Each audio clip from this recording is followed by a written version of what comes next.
This is from an old friend. I haven't heard back from him, but I hope he's okay.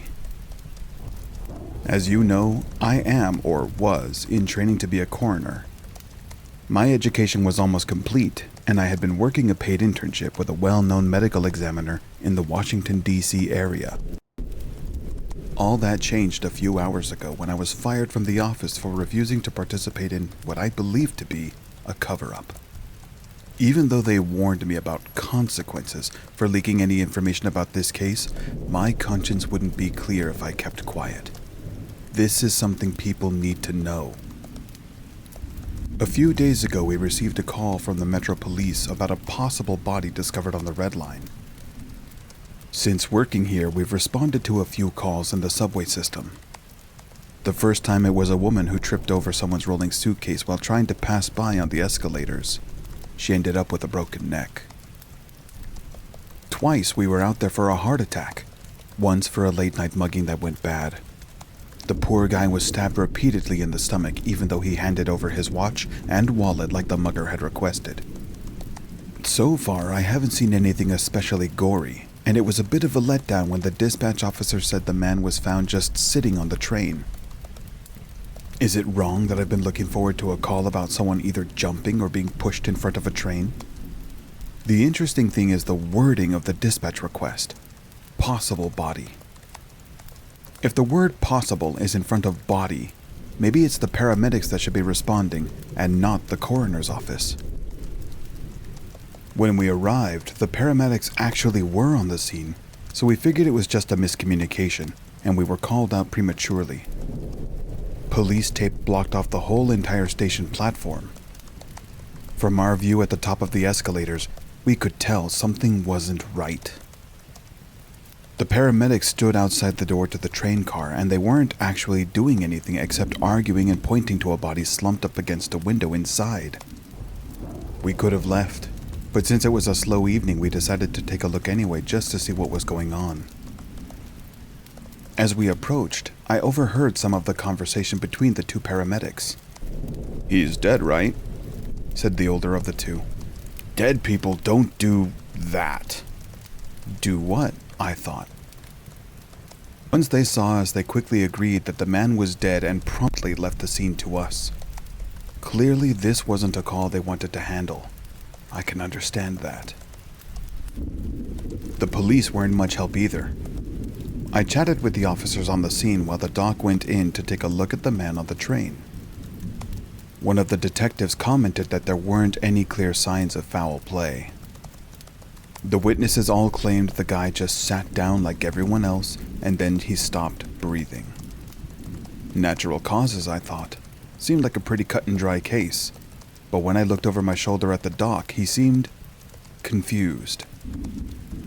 "Look at this," he said to me as I walked into the train. As I approached, it seemed like the man was just napping like a lot of the train riders do when they know their stop won't be coming up for a while. "Look at what?" I asked. His eyes. The man's head was forward with his chin to his chest so that I had to kneel down to get a good look at his face.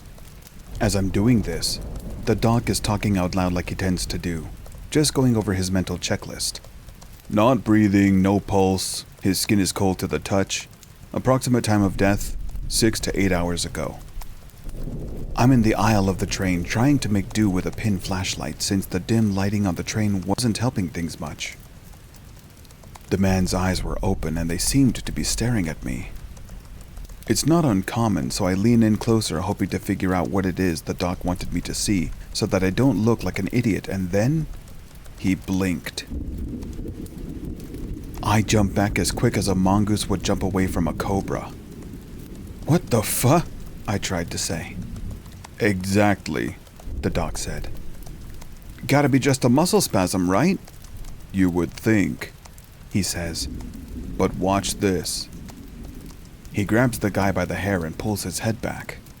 With his other hand, he waves a finger in front of the man's open eyes, which then begin to follow along as the doc moves his finger left and right. Then the man looked at me and blinked again. "Have you ever seen anything like this before?" I ask. "Nope." "And he's dead?" "As a doornail," We let the officer in charge know that we couldn't determine the cause of death on site. A full autopsy would need to be performed to make any kind of determination. She made a note in the report that this body had a tendency to follow you with its eyes and occasionally blink. Off the record, she told me the whole case bothered her. The man, she said, didn't have any identification, credit cards, watch, jewelry, a phone, or even money. All they found on him was a train ticket and a napkin. Once we had him back at the office, we changed into our examination coveralls. I was asked to deal with his clothing. The man watched me the whole time as I stripped off his business suit. He even winked at me once. Also, a few odd things were noted about the clothing. First, he wasn't wearing any undergarments. Normally, people wear a t-shirt, boxers or briefs, and socks. This guy wore none of those things, but for some reason he had on 2 belts, one over the other. The doc switched on his tape recorder and then turned on the buzzsaw. I watched as he performed the Y incision, and I made a mental note of his perfect technique so that I could try to do it better next time.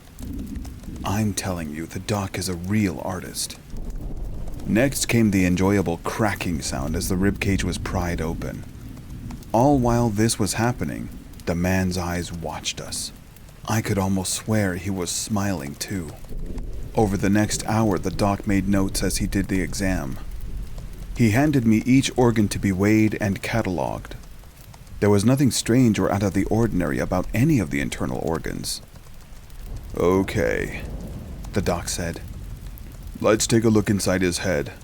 I want to see what's causing the eye movement. Listen, do you mind if we tape the eyes shut first? I'm trying to remain as professional as I can, but the constant blinking is unnerving me. The doc didn't mind, so I took some suture tape and worked up the courage to manually close the guy's eyelids and tape them down. Immediately, they started moving fast. His whole face was convulsing and contorting itself, trying to break free of the tape. I don't think he likes that, the doc said when he removed the tape from the man's eyes. The violent motion stopped right away and he winked at the doc. This isn't natural, I said. There's a scientific reason for everything. It's our job to find it, the doc replied. But he actually fought to get the tape off his eyes. I guess he wants to watch. Now, do you want to remove the skull, or should I? I'm too shaken to handle the equipment, so I watch as the doc works the saw around the man's skull. The bastard is smiling, I am sure of it. He's staring at me and blinking his left eye, then his right eye, back and forth. I hear the familiar popping sound caused by the top of the skull being pulled off. Whoa. Okay. The doctor says, "What is it?" I ask as I'm walking around to see what he's seeing. The man's eyes follow me, of course. I think I might have to call this one in. Dear God. The brain was missing. Doc? I ask. Not now. Pack up and go home. I'll finish cleaning this up. He's saying this as he's already dialing a number on the phone. But, just go. I'll call you later. It isn't a request. I know when to shut up and listen.